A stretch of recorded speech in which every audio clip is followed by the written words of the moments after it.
I don't know what I'm doing. Making happier holidays for Get the wrong ones on. right Oh, boy. Mike, I literally. Wait, which one's mine? Which one's yours? Crap. Oh, here it is. The number one Remax team in Pennsylvania with over $165 million in volume for 2021. Is that really far? I'm Tom. I remember you saying like it was like a fist width. Okay. I don't think there's like a way to like tighten it.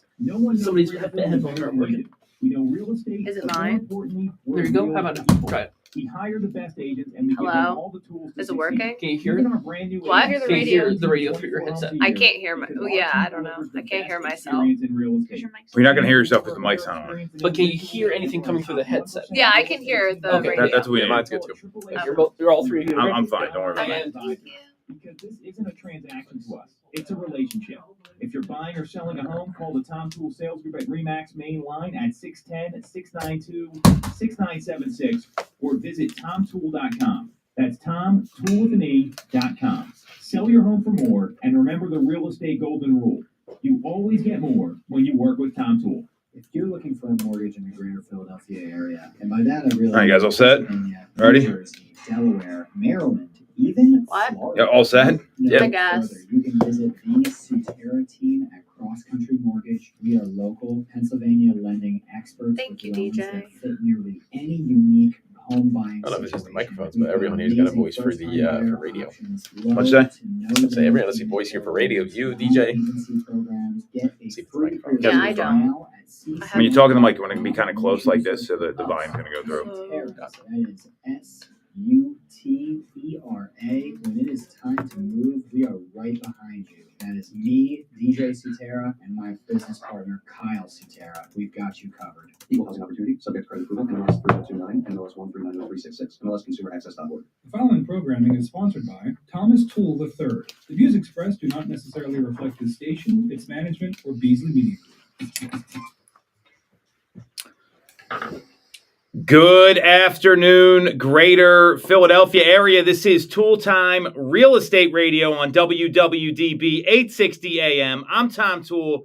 He's Mike Ginelli. She's Zara Sala, and we all work at the Tom Toole Sales Group at Remax Mainline, the number one Remax team in Pennsylvania since 2018. And we've got a ton of stuff to cover here today. NAR just released its 2026 forecast for the housing market. And Housing Wire has put together what they're calling the Goldilocks case for more home sales in 2026. We're also going to be discussing some local issues like the Plymouth Meeting Mall transformation that is being consummated right now, a local band that has residents in uproar in Lower Merion Township, and a primary pediatric care facility being open in Drexelbrook in light of the recent hospital closures in Delaware County. And we're going to wrap up with a couple incredible new listings and turkeys of the year in real estate. So we got a lot to cover. If you get some value out of this or you like what you hear, make sure to subscribe to the channel, hit the bell for notifications.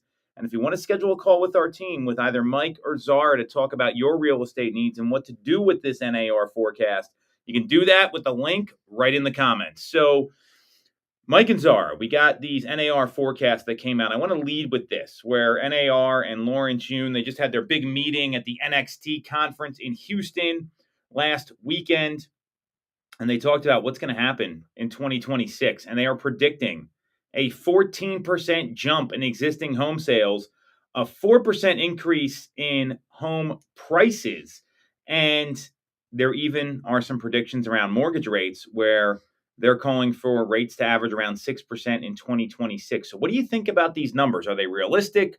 Are they going to be accurate? Do you think people are going to benefit from this stuff? What should consumers be thinking about with some of these numbers here?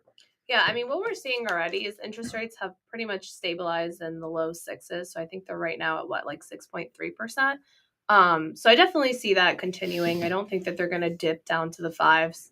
But in terms of, the house prices continue to increase, I mean, that's what we've been seeing yearly.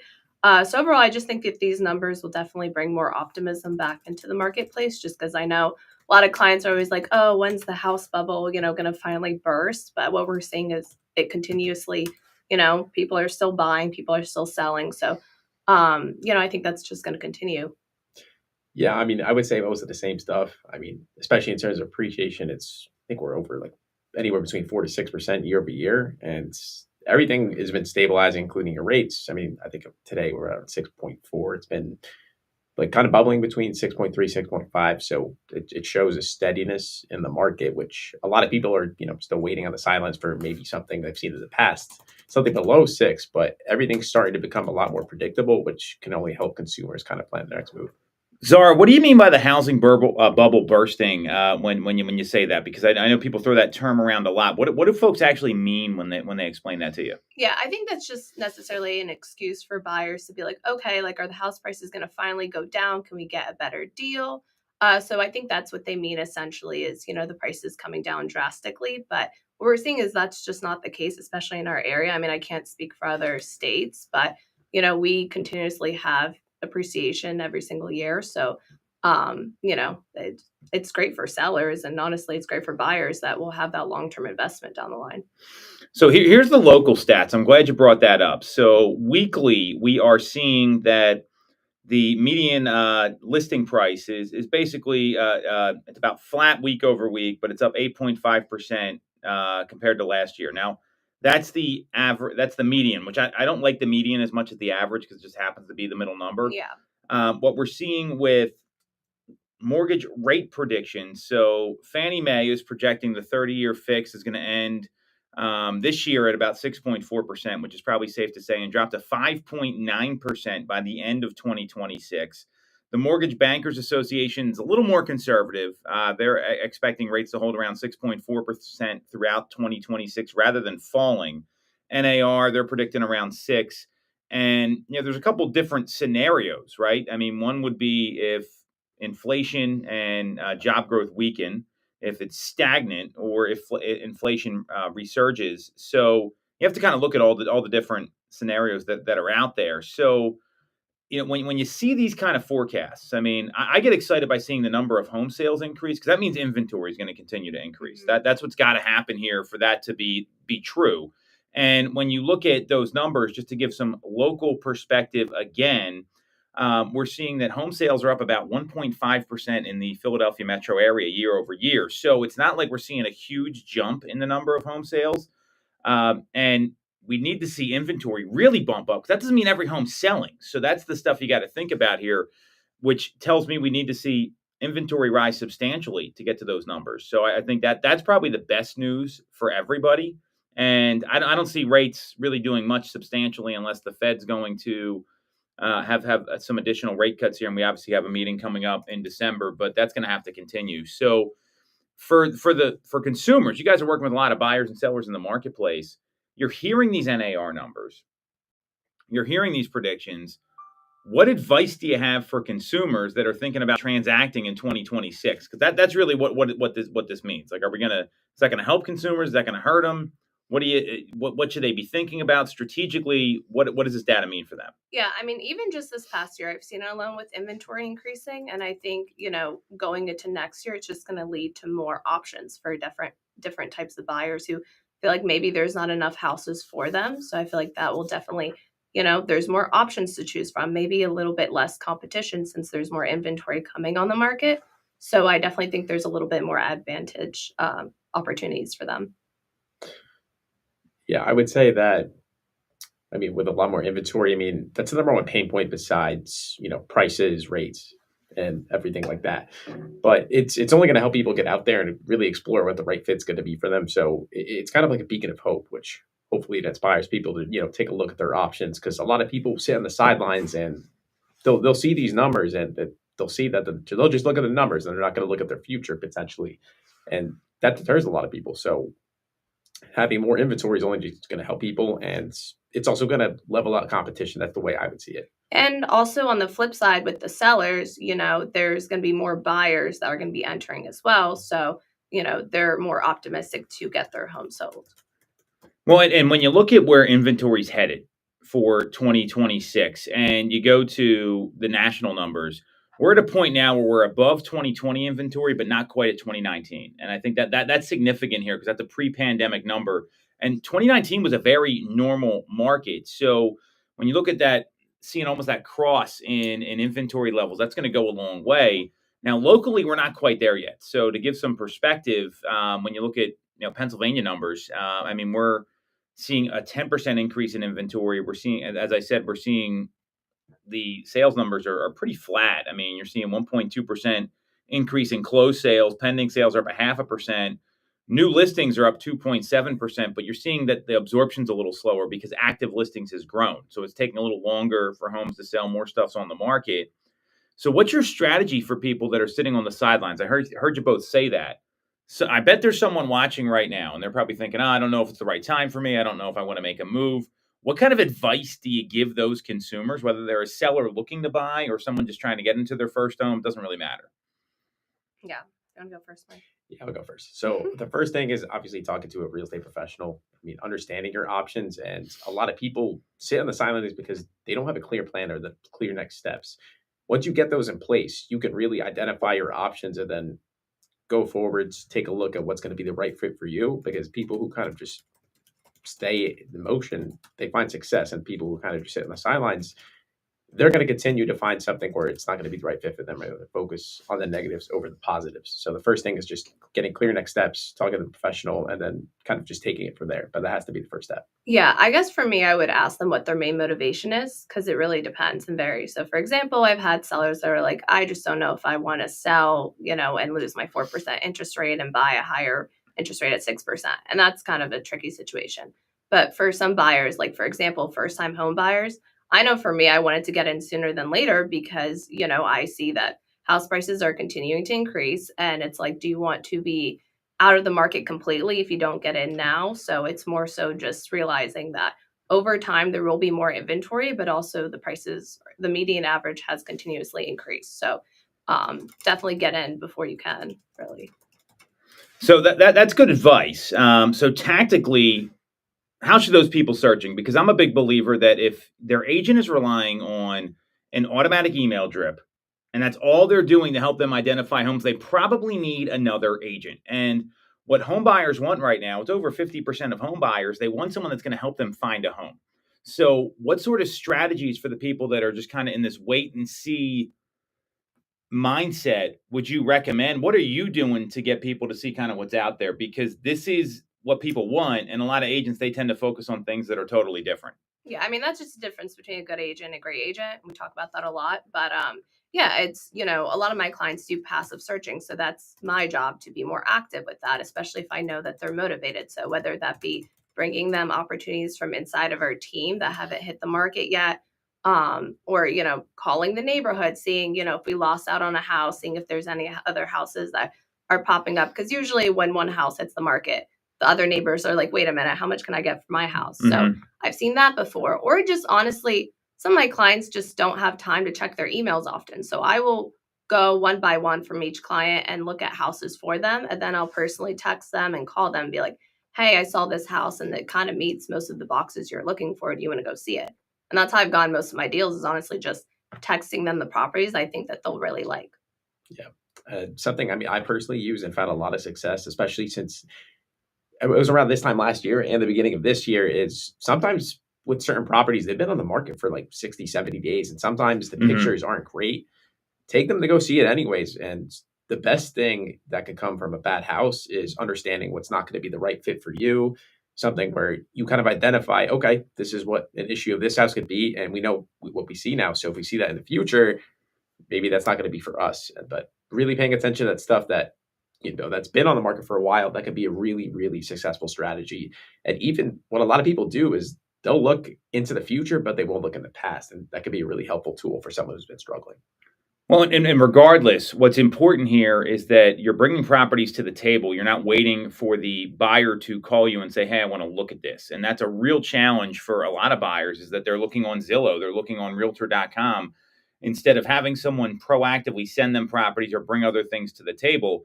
And one of the toughest conversations that agents miss out on, and this is where a lot of buyers get misguided when you see this, is that they don't let them know, hey, it's okay not to like every property. In fact, you want to look at some homes that you think are horrible so you have a better perspective what you can get for this price in this neighborhood versus that neighborhood. We all know that you cross one street, pricing changes pretty dramatically. So understanding what you can get and exploring the market and going out and seeing product can be really valuable for a lot of home buyers, especially this time of year, because when new homes do start to come on the market a little more regularly, which typically happens, and historically this is documented after January 1st, January 2nd, you're able to have a different lens to look at those properties. You have a better perspective of, hey, this home, it's priced pretty well compared to the other one that I hated and was 500 square feet smaller.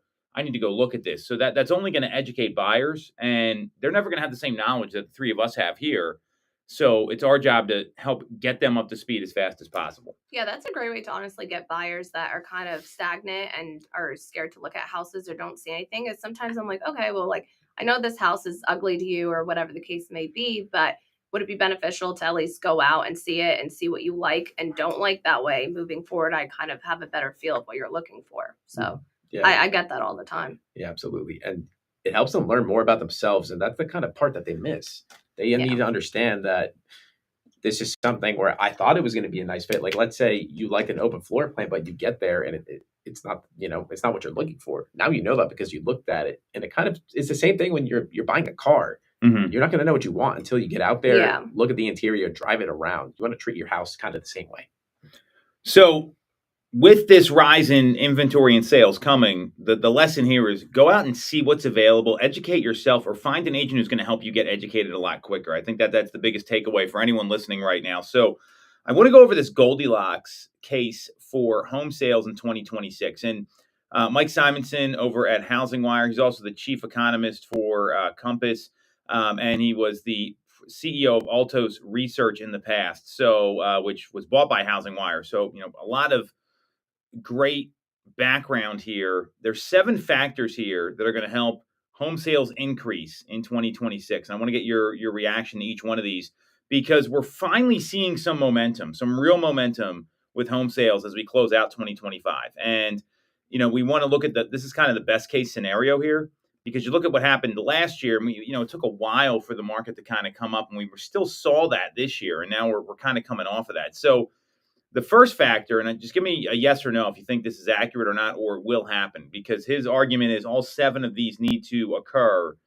to have that best case scenario where we see a 10% bump in the number of homes that sell in 2026 instead of like the 1% we managed this year. So factor number 1, buyers are tired of waiting. Accurate, not accurate? Will it happen? Won't it happen? What do you think? Are tired of waiting for what, I guess? Waiting to make a move.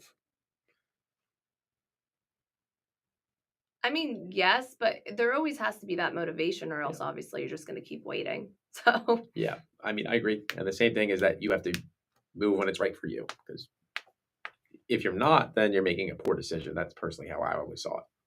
And I agree with you both that there's got to be a reason to move. The reality is Americans have delayed moves for almost like 4 years in some cases, where they're waiting for rates to come down or something else to happen. And this demand is now starting to activate. So I do see that, you can't put off life forever. And I think that's what a lot of people did really coming out of 2020. They weren't really happy with it. And we have more 30-year-olds with kids than we've ever had before in the U.S. So I think that's something that, it's like having like one kid when they're like 1 or 2 is one thing.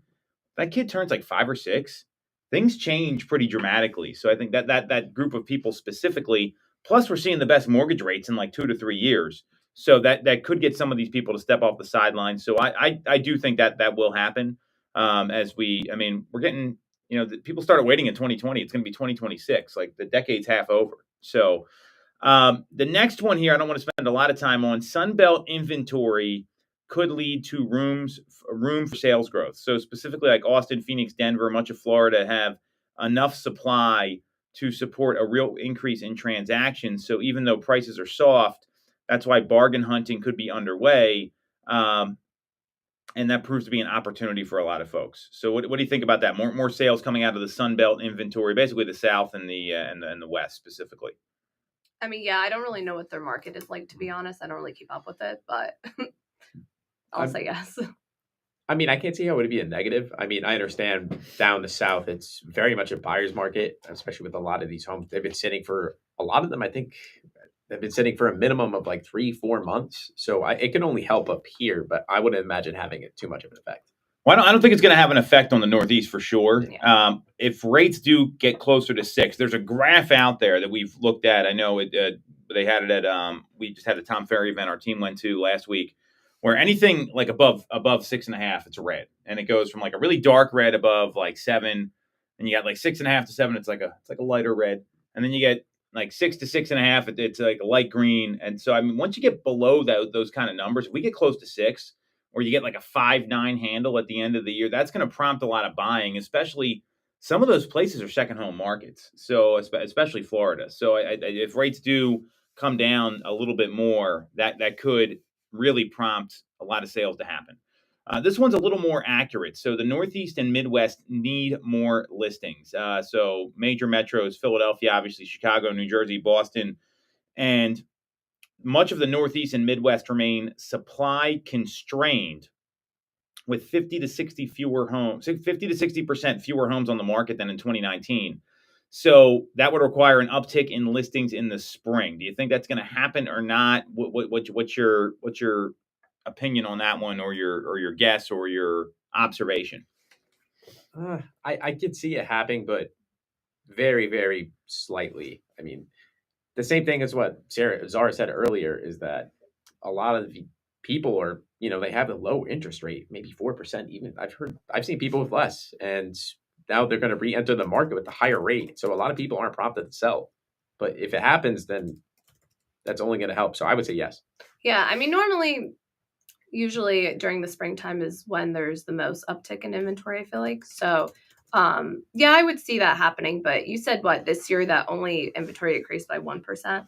No, sales increased by 1%. The 1%. active number of listings is up over 10% year over year in the Okay. greater Philadelphia area. Yeah, so I definitely think that could definitely be the case for sure. So I'll say yes.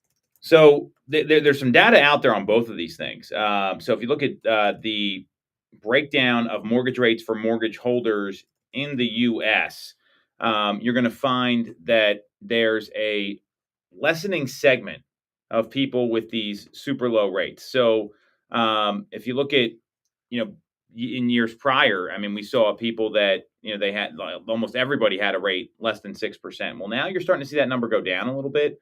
The historical rate distributions are lessening, and there's less people with these super low rates because they're having to move. Like, so you're starting to see that happen a little bit. It really depends on if the house is right for them or not.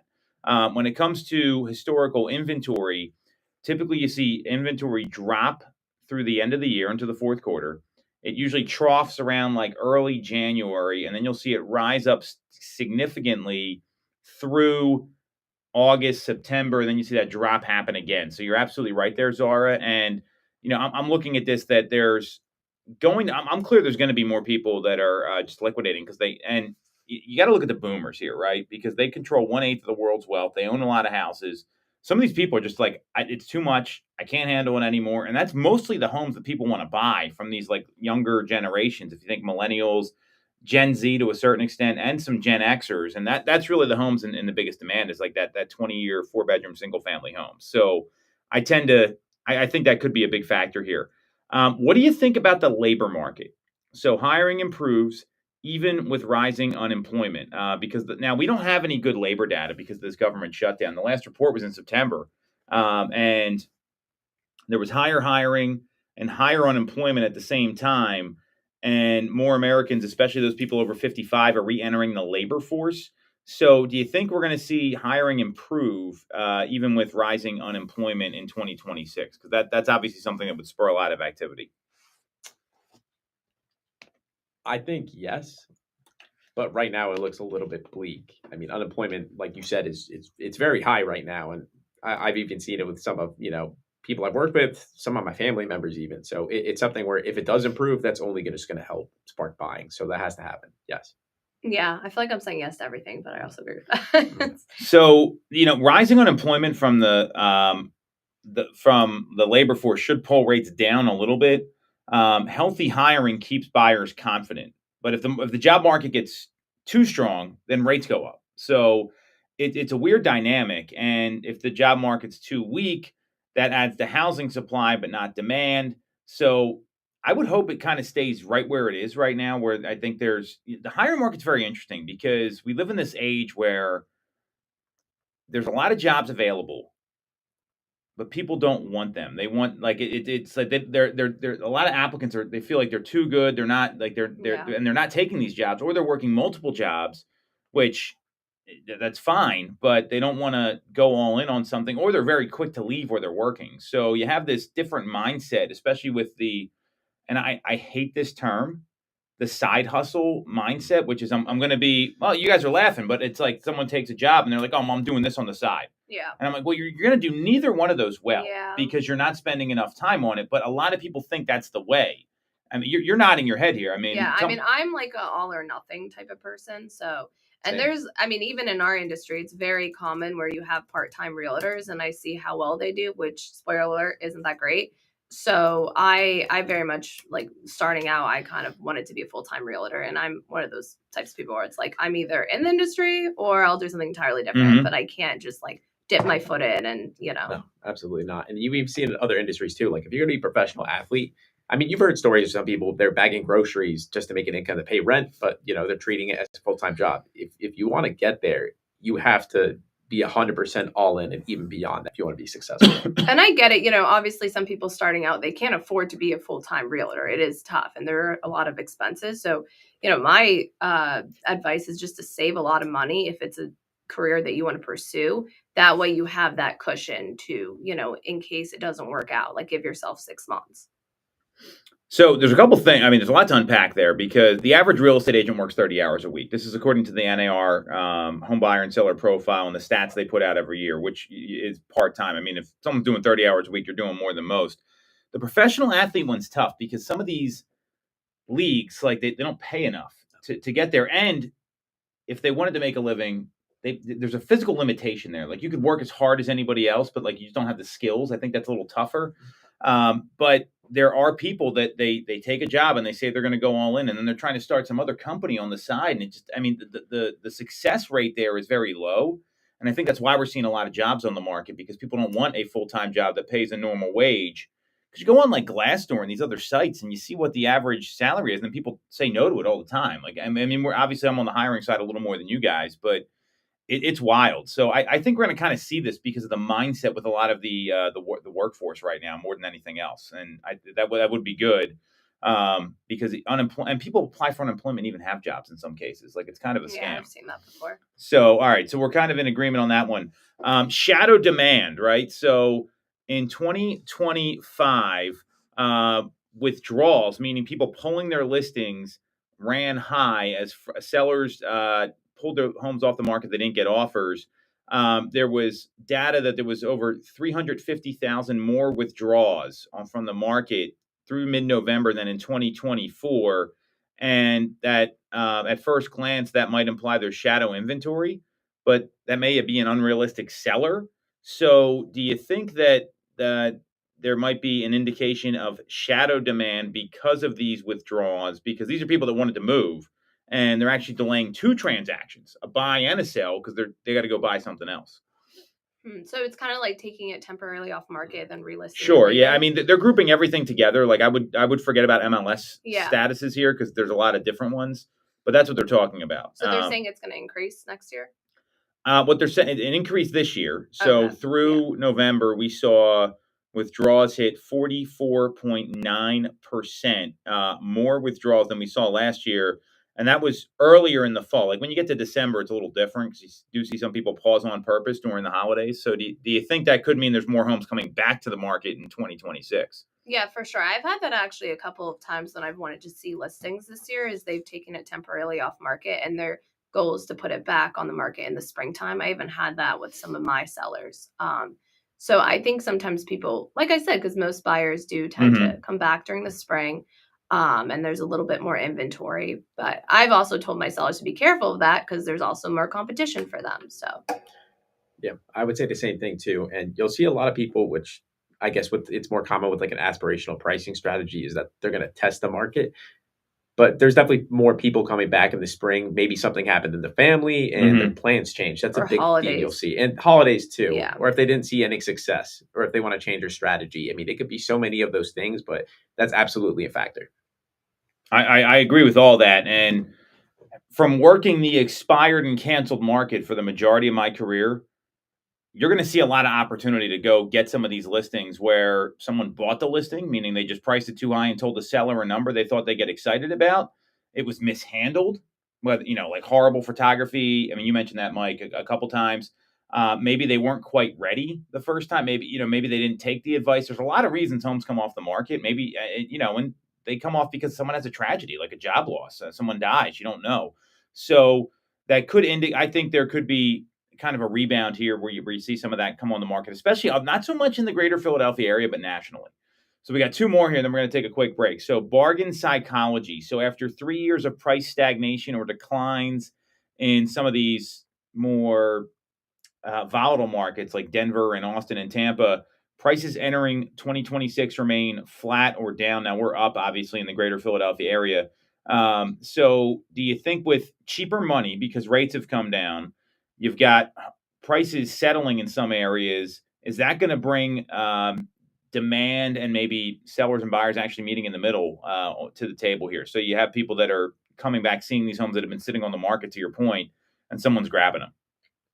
Yeah, I could definitely see that for sure. I mean, that's one of the main points that a lot of buyers do come back is lower interest rates and lower house prices, or if they feel like they can get a better deal. So I can definitely see people wanting to come back for that reason. But I mean, that could lead to less listings coming on the market if sellers feared that they might lose money on their home or not get as much as they wanted.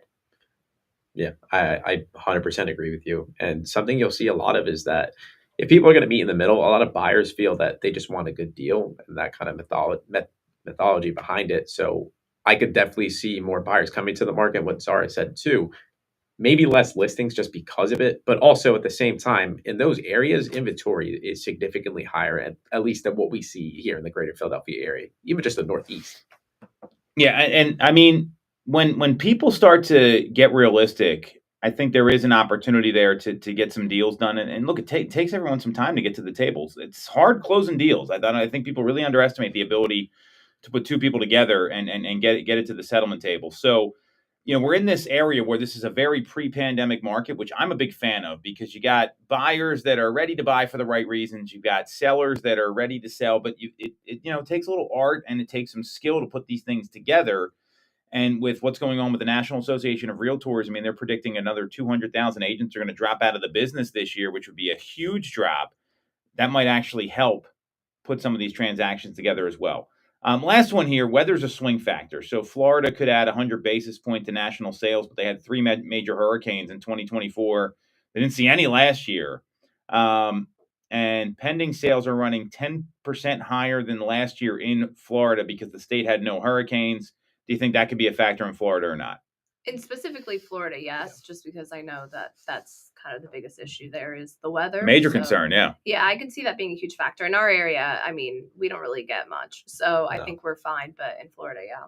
Yeah, even Florida, I mean, you have like the entire southern portion of the country. They deal with a different beast, I guess, in terms of weather. You have tornadoes, you have microbursts. Their houses are built for hurricanes. Yeah, but still, I mean, you have flooding. I mean, also insurances. There's so many factors that go into it. So it is 100% a factor and a concern for most buyers. Yeah, it's like with California and fires. Like you have to get fire insurance. Yeah, earthquakes too. Yeah. Yeah. So I mean, and I think that, and that's where a lot of opportunity is because we've seen a lot of inventory growth there. So here's kind of the breakdown. So if mortgage rates stay closer to 6 than 7, most of the 2025 expired, canceled, withdrawal listings are owner occupants. If they turned into a completed sell and buy transaction, soft prices will spark some bargain hunting in some of the Sunbelt metros that we talked about. Hiring improves, and a cooperative hurricane season that can get us to this big 10% bump that a lot of people are looking for. So, which I think will be, there's 10% more home sales next year. I'm ecstatic. Yeah, I don't know about you two. Me too. That's a great number to be at. So we're going to take a quick break. We're going to come back. We're going to be talking about a couple local development events, our turkeys of the year, and then we've got 2 incredible new listings hitting the market on Black Friday. We'll be right back on Toole Time Real Estate Radio on WWDB 860 AM. I feel like I have to hunch down to look at you. Good thing it's radio. Yeah, no, it's tough. Trying to make. The first 2 minutes felt so awkward. I'm like, I just why? You're fine. Make sure you talk a little closer to the mic. Yeah. I like doing it with other people. Yeah. No offense. No, I appreciate that. If you're just by yourself, I mean, that might be tough. Just talk to I've yourself. had to do it once because 2 people canceled on me. They're supposed to Oh, be here. really? How was that? What do you think, Tom? I don't know, Tom. Oh, it's just a little different It's format. great, That's all. Tom. We offer proven systems All right. and expert training. We help you set more appointments and sell more houses. Now here's the Yeah, offer. this stuff. If you don't have a real You personally estate think all those license 10 things yet, need we to offer happen? real estate It was only scholarships, 7. so you can 7, get one for I free. mean, that's how you're going to get Check the it 10% out. overall. Now, locally, I think there's a much easier path for that to happen. Yeah. The next story is kind of funny. The ban on gas leaf blowers. Yeah, that's. How do you feel about that? That's your area. I'm not landscaping. I'm not cleaning up my leaves anyway, so. Why aren't you cleaning up your leaves? I hired a landscaper. I was gonna say, he has the time Of for it. course you do. My time's better spent going out and looking for business. Yeah, that's a great thing about living in HOA. I don't have to worry about that. Well, you're paying for it too. Yeah. You're paying for it in the fee. That's true. It's one of the reasons to live. I mean, that's one of the benefits of living in an HOA. Yeah, my HOA is actually not that bad though. Like Summit House, their HOA is high compared to mine. Just an interesting like, And we're a top association. 1% real estate team in the country. We call it AAA service. We're your advocate, ally, I'm and gonna tell advisor. everyone not to go to Because this isn't a 135 Brynmore transaction Ave. It's a relationship. If you're buying or Like, selling that's a home, mine. call The 2 new Tom listings Toole are Summit Remax House and main line at Brynmore Ave, right? 610-692-6976. Yeah, it's on there. Okay. Or Oh, you visit don't have your laptop. TomToole.com. That's Tom, No. Toole with an E.com. I'm gonna Sell have to your get home on for eBay. more, and remember the real estate golden rule.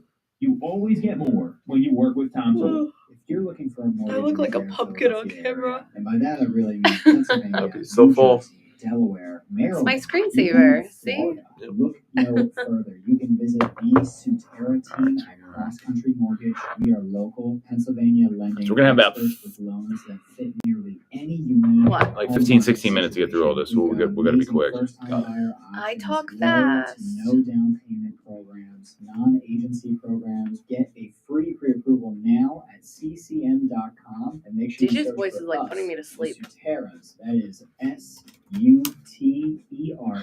When it is time to move, we are right behind you. That is me, DJ Sutera, and my business partner, Kyle Sutera. We've got you Crest me covered. up business partner. Subject to credit approval. Mm. NMLS 3029. Partner's the exact right term. That is true. It's just funny though, because we know Kyle. So You my want business partner control Kyle. over your income. Whether you have a license or not, call us today at 610-692-6976 or visit TomToole.com. I only got one listing coming on the market. Tom Toole Sales Group at Remax One Main listing?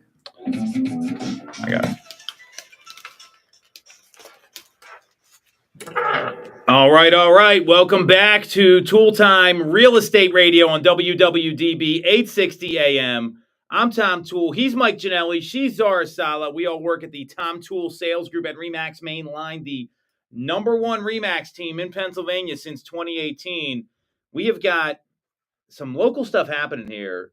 It really takes a little bit of time to talk about. We've got a ban on gas leaf blowers. The Plymouth Meeting Mall, exciting news there. I think this is going to be a great thing for the community, and a pediatric primary care facility opening in Drexel Book, plus Turkeys of the Year, and a great new listing coming to the market the end of this week. So if you get some value out of this or you like what you hear, make sure to subscribe to the channel, hit the bell for notifications, and if you want to schedule a call with our team, you can do that with the link in the comments to tour this property or understand what's going on in Plymouth Meeting or just any questions about real estate. So I got to start. Let's start with the most exciting story, which is the $100 million redevelopment of Plymouth Meeting Mall. So when was the last time either of you went to a mall is my first question. For me, it was 2 weeks ago. So which mall did you go to? I went to the Springfield Mall. I mean, very familiar with the stores. I actually know a few of the vendors there. So sometimes, I mean, if I have a little downtime between, let's say, appointments that day, I'll actually go there for a little bit, see what they have. Okay. I'll go to the KOP mall once in a while, but honestly, I mean, I just love online shopping, and I feel like that's kind of where retail's been for a while. So, I mean, it sounds like you guys are going there for other reasons besides shopping, right? I mean, that's Probably. kind of there. So I think that the problem that we have here, you got the Exton Square Mall and the people of West Whiteland. I do not understand what they're doing there with fighting the redevelopment of that mall. I think it's a horrible, horrible move. King of Prussia is the only mall that's thriving. Plymouth Meeting, they're talking about tearing down now, and there's a sale that's been approved. I think this is a great move here. I want to get your reaction. It's LA Partners is the name of the company. It's formerly known as Lubert Adler Real Estate Funds. They are under contract to purchase the 110-acre property and from PREIT, and it's supposed to close late January. And they're going to be tearing down everything between Boscov's and Dick's Sporting Goods because those are separately owned and turning it into a sports complex. You're talking about hotels. There's going to be sports facilities for kids. You're going to see restaurants, and it's going to be a mixed-use district. I think this is a genius move. What do you two think about this? Yeah, I'm really excited for, honestly. I don't even live next to Plymouth Meeting, but it makes me want to go there. Just because I love like the KOP Town Center and Suburban Square. So it seems like they're kind of following in those footsteps, which I feel like is going to be huge for not only the area, but also buyers. You know, a lot of people are going to be more wanting to move closer to that just because of all the amenities with that included. I mean, it excites me. I mean, I used to play sports growing up. I used to play club soccer. I mean, whenever I would travel for a tournament, I mean, you would go to some places like I've been to Delco before. I've been to Philly. I mean, always going to a place like that where there's a complex and a beautiful area to live around. It gets you excited, and it can only mean good things for the market going forwards, and just especially buyers, just getting more people in there. It could even prompt maybe future developments. Who knows where it's going to go. So you hit on something really important there, Mike. What does every buyer talk about when you meet them? I want somewhere I can, like downtown area. I want to be able to go somewhere, Yeah, and exactly. it's not far from my house, which I can appreciate. And even if you look at King of Prussia was not this robust area before they built the town center there. And you know, King of Prussia is a little different. You got, you know, condos and townhomes. You got some restaurants, some stores. You know, it's a little there's a really small green space. That's a little different, but that's the one shopping destination that you have. If anyone's been to the Plymouth Meeting Mall, I mean, it is a ghost town when you go in Yeah, there, it looks sad. and there's nothing happening. And there's a shopping center diagonal from the mall, which the Metroplex, which gets a lot of people going there because you got like a Target over there. There's a lot of, you know, destination stores that people go to, and Plymouth Meeting isn't that far from King of Prussia in the first place. So I think No. you have these issues that arise because of all the malls that were built, and you know, the youth sports center, you know, doing something different. I mean, especially with the money in youth sports right now, I think this is a great move for an area that's, you know, a little undervalued compared to mainline neighborhoods, compared to some of the other parts of Montgomery County. You're right outside the city. I think this is a huge win, and I give the people of Plymouth Township a lot of credit here, because unlike these morons in West Whiteland that are opposing the mall. You know, I don't know about you. I really love having a vacant mall at Route 100 and Route 30. It's pretty sad. My It- parents waste of only space. go there just to walk. That's literally it, just to get their stuff. Well, and it makes absolutely no sense. And you still got the Boscovs there. I mean, Yeah. you know, I've spoken to the developer, Paul Abrams, and he was really excited about it. Now he's filing a lawsuit. Like, what are you doing with the space over there? This is what you want to do. Willow Grove just did this with the military base they closed. They redistricted the zoning. Really smart move. And I think this is what you want to see happening in communities. Even look at like Main Street next, and that's kind of the same thing. Yeah. And that's why the mall is not doing well, because you have Main Street right across the way. And there's not Which is even like where a lot of everyone stuff in goes. Main Street, but it's enough that you can walk around. It's just a different sort of feel, and there's some places to go there. So I totally agree with you here. I think this is a great move for Plymouth Township, for the whole area. And I think you're going to see more developers come in, and it's going to help home values for a lot of Yeah, those for sure. homeowners around there as well. So big win. Very cool stuff. I got to talk about this story here before we get into the pediatric care facility and turkeys of the year. The ban on gas leaf blowers in Lower Marion Township. This was passed by a 10-4 vote last Wednesday, following hours of public comments on the issue. And apparently Todd Sinai, the president of the Board of Commissioners, said this is hard. It's hard to push things in and make progress. We're the first township in Pennsylvania to do this, he thinks. I don't even understand the point of this. Yeah, me It's going to neither. take place June 1st, 2026. And then there's going to be two increments, June 1 to October 1, and then January 1 to April 1. So, like, they're kind of not banning them. What do you guys think about this? I mean, to me, this is just a silly thing to even be talking about at a township meeting. It's kind of ridiculous. I mean, I'm sure there's more important things to worry about than a gas leak blower. That's just my take on it. And it also just seems like there's no clear direction there, and there's no clear reason why. Well, Lower Marion's going to be a lot quieter, so you can look forward to that, Tom. But there's nothing to leaf blow Yeah. from. You got an October 1 to January 1 opening to use these things. I don't understand the point of this. Yeah, it's kind of crazy to go from, the Plymouth meeting, obviously that township investing so much money, and then, Lower Marion, this is like their biggest issue right now. I don't understand the point of it. It makes absolutely no sense. It's just silly to me. I mean, I don't get it. It's why is this what the township's talking about? It makes Yeah. absolutely no sense. This time of year too, And like it's such a you touched on. seasonal thing too. Yeah. And there's a lot of trees in Lower Marion. I mean, you got to clean this stuff up. I mean, what is everyone supposed to do? Rake their leaves? I mean, it makes no sense. This is why Labor. local governments get a bad rap, because they spend their time talking about this stuff. Very silly. All right, next story here, and I think this is actually really good news. So, CHOP is opening a pediatric care office in Drexel Line Town Center, another town center, and that's a place that was, originally like that big. Drexel Line was they had the the Drexelbrook Shopping Center there, Drexelbrook Grocery Store. It's a 60,000 square foot medical building, and it's going to be fully occupied. CHOP's taken 15,000 square feet, the entire first floor. And then the Delaware County Department of Human Services leased the other 45,000 square feet and relocating from Upper Darby. I mean, this is pretty important in light of some of these hospital closings. What do you guys think about this? It's amazing to me. I mean, considering that area is probably one of the more dense areas in Delaware County, lots of families there, having somewhere for, care, it's extremely important too, especially because maybe you need to take, your child to an appointment and, it has to be close by because you get off of work at a certain time. It can only mean good things for the area. And it's a really positive thing to see coming from a topic of Plymouth meeting to gas lawn blowers just getting banned. It's something promising to see, and it's only exciting for families moving into the area. Yeah, and I mean, it's the same thing with Plymouth meeting. Obviously, putting that investment into, the healthcare system there is going to bring more buyers and families. And I definitely had clients that specifically only want to be a certain amount of distance from a hospital. That is the most important thing to them, especially if you have younger children. You want to make sure that they have that accessibility at all times. So I definitely think that's a plus for sure in that specific area. Well, and what you see happening a lot, especially right now, is that people, instead of going to, like, they don't want to go to the ER. That's a nightmare. No, but they want to go to of like urgent care facilities and places like that. So when you have something like this, in light of the Crozier Hospital closure, I mean, that's put a lot of stress on adjacent hospitals. And if you look at, like, you're in that area, and you're right, Mike, it's very densely populated in Upper Darby Township. Well, the closest hospital is Lankenau, which is not that far, but takes some time to get to. You can go to Riddle. You don't have Crozier available anymore. And then you have Paoli, or you're going somewhere in the city. So I like this for a lot of reasons.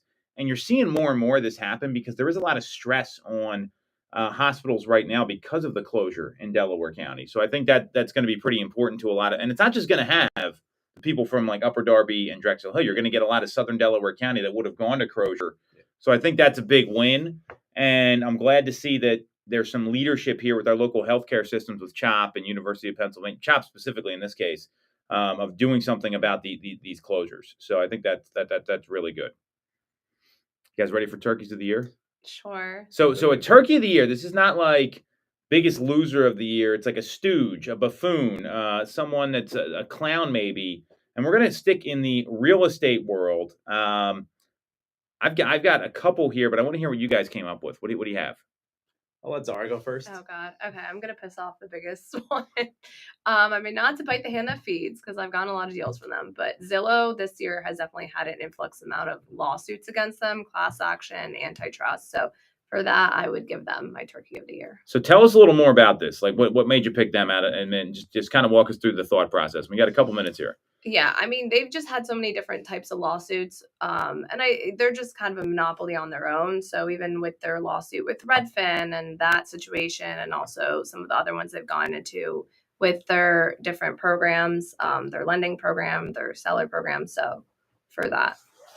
Yeah, I would heavily agree with that. But I'd have to say my turkey of the year is people sitting on the sidelines, but doing nothing about it. And these are people where they've been sitting for some time and they're always finding something to complain about, like whether it's rates, prices. These are all valid issues, but it's one after the next and they're not doing anything about it. I've actually met a couple of clients who I helped find beautiful homes, and within probably 2 months of working together, we found a beautiful place just because we got out there, took a look around, found something we were interested in, and maybe the rate was a little bit high at the time of year, especially towards like February, March. But we found a strategy, and we found them a great deal. They're super happy, but they wouldn't have got there if they didn't come off the shelves and start looking and come up with a strategy and find the clear next steps. These are some aggressive calls on your part. You've got one from a lead source that you close a lot of business from, and Mike's talking about actual clients. So I'm going to go a little different direction here. And I don't believe Zillow's a monopoly, to be very clear. I mean, they have a lot of competitors in the market. They just outperform them. So I've got one turkey and two honorable mentions. So we talked about this on the Knowledge Brokers podcast. There's a guy out there. He's one of these influencer coaches that, there's no track record of selling any real estate. His name's David Bronner. And the reason I want to talk, he went on and he talked about Tom Ferry, saying Tom's got all these followers and his strategies basically don't work. And he said he's exposing Tom Ferry. This guy has 14,000 people that follow him. And his whole idea is to get business from social media, which I think it can be done as a billboard. But he's saying all the stuff Tom Ferry doesn't work. Tom has thousands of clients. I'm one of them that have sold hundreds of homes a year. So obviously whatever he's doing is working to a certain extent. I got two honorable mentions, and this is kind of in line with that. So the first is there's a local agent here. I'm not going to share his name. I'll share the clip with you guys where these people, I don't know if we're allowed to say this, so I'm going to kind of spell it out here. And this is happening all the time on Instagram. They put these billboards up that say free, and then the first part of the word analysis, and they get in front of it. So, and that's their whole, idea to get clients. But then they get in front of it, and it says something totally inappropriate. If that was my agent, this guy's on his dad's team, by the way. If that was my son, I would fire him. I'd fire him immediately because this is such amateur hour nonsense. And people are doing this stuff all the time. And the second one is there was a Philadelphia real estate agent, John Bilyeu. He was getting off a plane in Terminal C, June 26th, forgot his phone, ran back through security, caused the plane not to take off, and got fined $59,000. That's crazy. By American Airlines. What are you doing as a real estate agent doing this stuff? People want to hire you. You're in the public eye. Get a clue, everybody. So two very local, horrible turkeys of the year.